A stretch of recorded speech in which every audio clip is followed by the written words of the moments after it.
Nightmare. Nightmare Part 10. Yep. I love it. Well, let's get started. Because the 2-5 Cowboys head to Philadelphia to take on the NFC East leading Eagles on Sunday. Now, as injuries have plagued Dallas, Philly is just over a touchdown favorite in this one, but Zeke still feels confident, pointing out earlier this week that with a win, they are at the top of the division and still have a shot to make a playoff run. So, Shannon, what shot do you give the Cowboys? I give them a real shot because what they have is that they have the unknown at the quarterback position, Skip.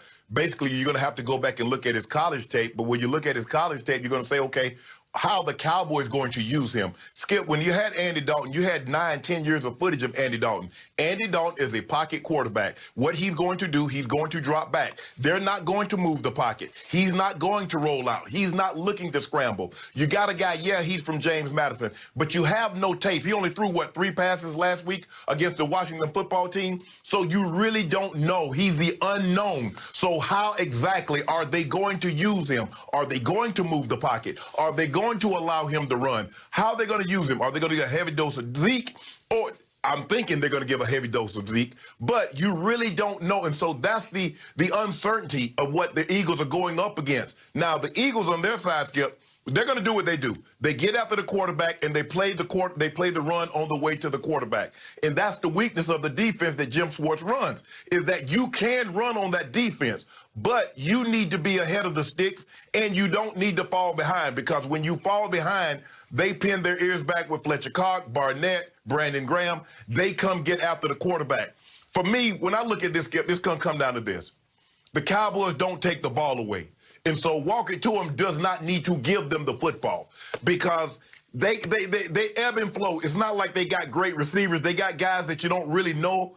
And so I don't really know what I'm going to get from game to game. But they've played well thus far. And if Wentz does not turn this football over, I like the Eagles' chance. I'm going to take, I believe it'll be close early, Skip. I'm going to take the Eagles finally winning this ball game 27-17. But it's really going to be predicated on, can walk it to him take care of the football? Timeout. Did I just hear you actually make some case? Because the first phrase you used was, I give the Cowboys a real shot with a 7th-round pick rookie named Benjamin Anthony DiNucci from James Madison. You're saying he's going to go into Wakatuum's house and possibly, because there's not enough tape on him, outplay the quarterback you say is by far the best in the NFC East, and actually give my team, my woeful Cowboys, who have been in no games after the first game of this year, except for the one Andy Dalton stole at the end of the Giants game, you're telling me that Ben DiNucci gives them a real shot at Philadelphia, when I did see Ben DiNucci come in for 12 snaps in place of Andy Dalton at Washington.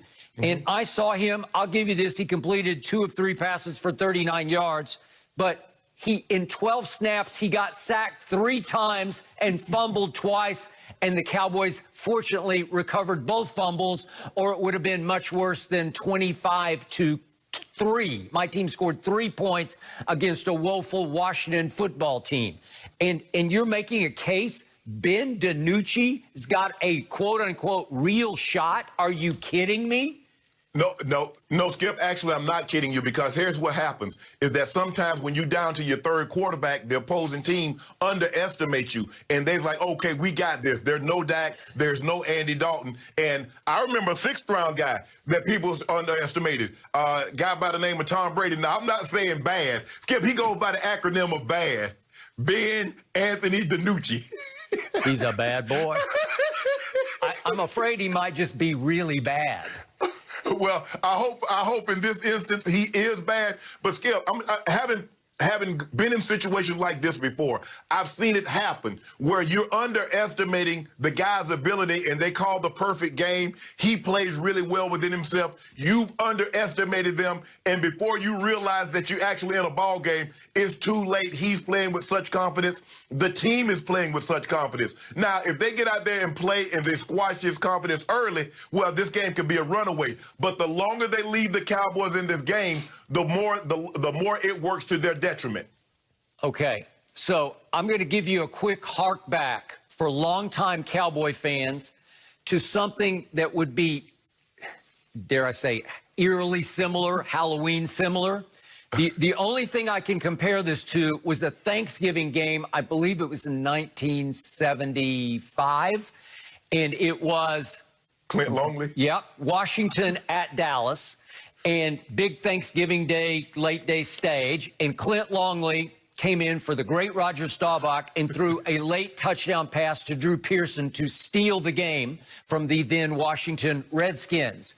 And after the game, one of the great all-time quotes came from a great all-time offensive lineman for the Cowboys named Blaine Nye from Stanford University, who said about Longley, it was the triumph of an uncluttered mind. So you're saying that Ben DiNucci is going to have an uncluttered mind and just out of blissful ignorance could throw a party at Walkatuum's house? Well, I don't know about a party, but Brian Billy used to say, Skip, you don't know what you don't know. He doesn't know he's not supposed to play well. He doesn't know that he's supposed to lose this ball game. He just happens to be, I'm the only guy that's available. I'm the next guy up. So I just need to go out here and do it because, as you mentioned, you look at all the weapons around him. He still has Zeke in the backfield. He still has CeeDee Lamb, Amari Cooper, Michael Gallup. Although Michael Gallup did not play well last week, CeeDee Lamb did not get very many opportunities. He still has those weapons. The question is, Skip, can they give him enough time?